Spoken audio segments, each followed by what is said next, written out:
not going to lie, I was hoping for a Star Wars theme with My Hero Academia characters. Oh well, that color page still kicks ass.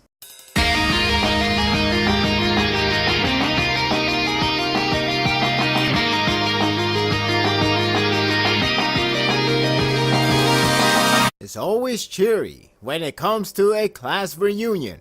No more of those serious scenarios. It is okay to take a break. I'm just hoping it won't repeat the same mistake. Bakugo has won the popularity poll once again, so why not give him a center focus arc? It's Sasuke all over again.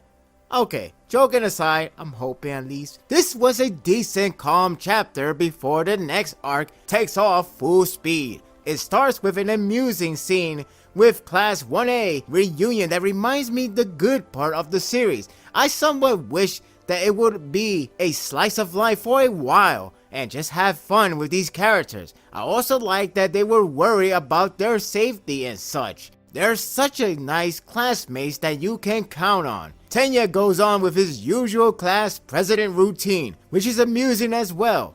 I like the fact that he tries to protect Deku's feeling after going through the hardship. Fortunately, he learned to keep pressing forward and continue to smile. So it has a nice payoff from the long arc in that regard.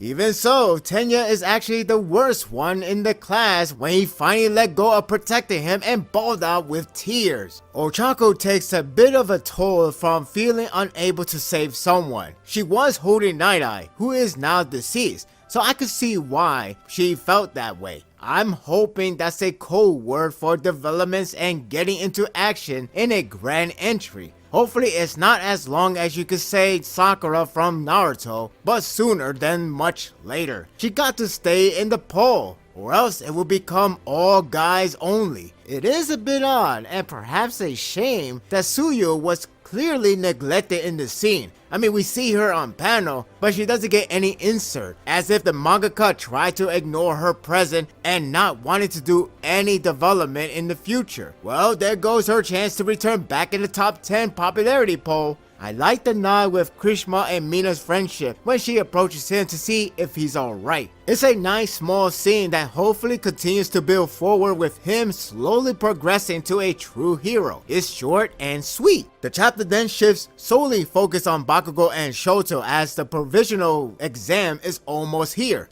It basically means that the next arc is going to be those two boys center focus, unless Deku somehow gets involved. God bless the popularity poll. It's a bit funny to know that the next arc is going to be filled with loudmouth characters, especially now Mike is with them. Asta from Black Clover taught the mangaka so well. There is one pretty interesting setup that I look forward to the most. Endeavor shows up and wants to speak with All Might. I have a feeling it may be dealt with off panel and probably be revealed in a flashback. Keep in mind that this is the first time they will talk to each other after All Might retirement. It can be anything at this point. Maybe it would be about Shoto since he is traveling with him. It could be some personal matters between them. Either way, I really want to know what they're going to talk about. I almost left this out and it's actually significant. First of all, Gran Torino managed to apprehend Kurogiri. I don't know if I should be disappointed or not. It is Gran Torino, but a loss keeps on increasing. Sucks to be him, I suppose. He should have stick to fighting another villain to earn a win. That said, they couldn't take on the big guy. Higanto Machiya is kept hype by having no on-panel action. It only leaves us wondering how terrifying he is. It's more of telling than showing, but it is reasonable when keeping him in a mystery. He disappeared, leaving a huge crater on the mountain. Will he return in the upcoming arc? Maybe. I hope the mangaka don't blow it early on. Keep him hype for a time being. This arc is going to be filled with characters from the last school related arc. Inasa makes his return because, well, he did fail, so it is understandable. Kami also returned, and I am aware of the possibility of Toga disguising as her. Is it really Toga? I think this is the actual Kami. I don't know what reason Toga will be there this time, since the last time it was to obtain Deku's blood, if I recall correctly. Of course, I can be wrong, but I will bet that this Kami is really her. Seiji comes along as well, and everyone is pretty eccentric. The volume certainly turned up to max with everyone, starting with Bakugo, meet and greet. Sort of.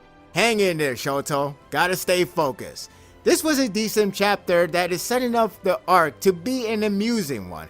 I don't mind shifting back to the school subject. It is the first time for the mangaka to shift solely focus on the other characters, with no protagonist in a arc. Hopefully, it goes well in the long run. Leave your thoughts in the comment section below. Let's talk about the popularity poll. Bakugo is number 1. Do you agree with that decision? Yes, it all depends on every vote. What staggers me is the fact that Deku has beaten Shoto by one measly vote. Now that's why I call every vote counts. How do you feel about the top 10 list? I know Mirio should have been in the top 10 somehow, but maybe it's too early to call. We'll see what happens in the next one, so long it doesn't take that long. And that will do it for the review. I hope you enjoyed this one. If you like this and want more of this, subscribe to my channel, and my world will be yours to stay. Until next time, take care.